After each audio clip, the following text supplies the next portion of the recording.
tidak berhak lagi dalam diri kami. Dengan kuasa darah salib, yaitu Yehosua sang Masiah, kami, yaitu saya dan Tuhan, Tuhan yang hidup, bersepakat memerintahkan segala roh pengetahuan yang ada dalam pikiran, hati, perasaan, keadaan di dalam tubuh. Keluarlah sekarang dariku dan keluargaku. Jadilah lembah kehancuran dan tidak pernah kembali ke bumi. Amin. Saudara, mulut kita penuh kuasa. Jadi kalau kita memerintahkan sesuatu dan itu bereaksi, berarti itu ada tanda-tandanya selama ini kita ada sesuatu. Coba, ada yang bereaksi ketika mengatakan di dalam tubuhnya ketika ngomong perut gitu. Ada yang mual? Ini cuma ngecek aja. Kita bersih, serah rumahnya. Ngeceknya gitu. Ya, halo, jangan ini terbuka aja. Saya 3-5 menit. Ada yang punya mual perutnya? Ada? Enggak. Semuanya baik-baik saja. Ada yang pusing? Enggak ada. Ada yang lain? Ada yang bereaksi? Jujur. Ibu yang kacamata bereaksi enggak? Aman? Oh ya. Ini maksud saya. Jadi ketika kita memerintahkan dalam tubuh kita sah untuk membuat tubuh kita bersih, keluar. Tapi demi nama Tuhan yang hidup. Tahu-tahu punya bereaksi mual, jadi ada sesuatu di situ. Itu contoh simpel. Kita ngaku di hadapan Tuhan yang hidup, kita menyuruh sesuatu yang selama ini berdibernasi. Dibernasi itu kayak diam, tapi nggak mengaruhi, tapi jatuhnya itu akan mengaruhi.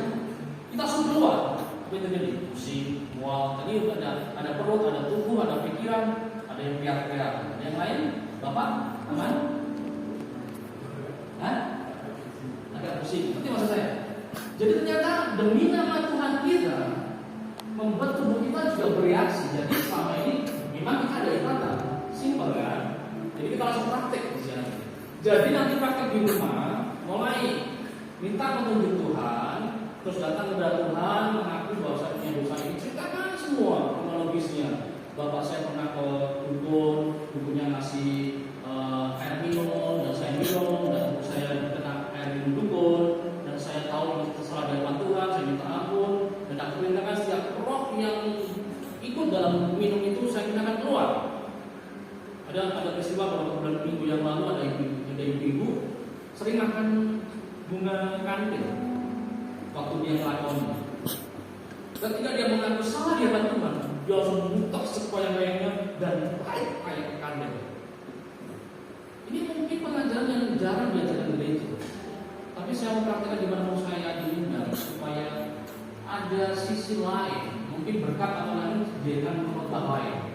Saya di sisi ini aja, di sisi dosa ini membersihkan. Karena secara hukum inilah yang dicari. Kok doa berkuasa karena ada yang selesai. Satu lagi ada yang lain yang merasakan yang lain. Tadi pusing yang lain aman. Kalau aman berarti aman. Mungkin di sisi ini, mungkin besok lagi dosa lain nggak tahu. Jadi nanti gitu ya. Seperti itu. Ya kita doa sekali lagi. Bapak di surga, terima kasih di siang pagi hari ini kami bersyukur. Hamba-Mu mungkin mau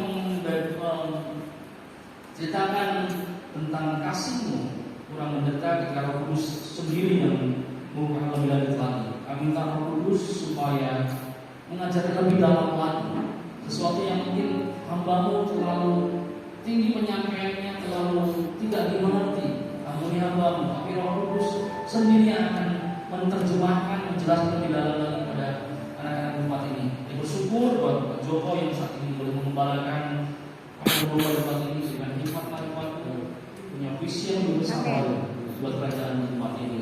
Dan keluarganya, terlebih Santo Louis yang beberapa hari yang lalu mengalami kecelakaan, aku minta kuasa dan salib menyembuhkan secara sempurna, secara Amin.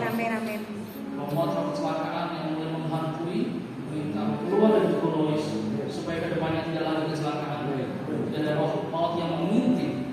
Saat ini kalau Tuhan sertai, tanda menyertai, ada tugas yang lebih dalam lagi atas keluarga ini.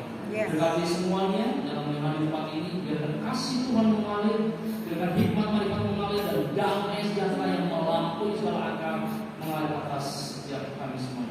dalam nama Tuhan kami Yesus Kristus. Amin.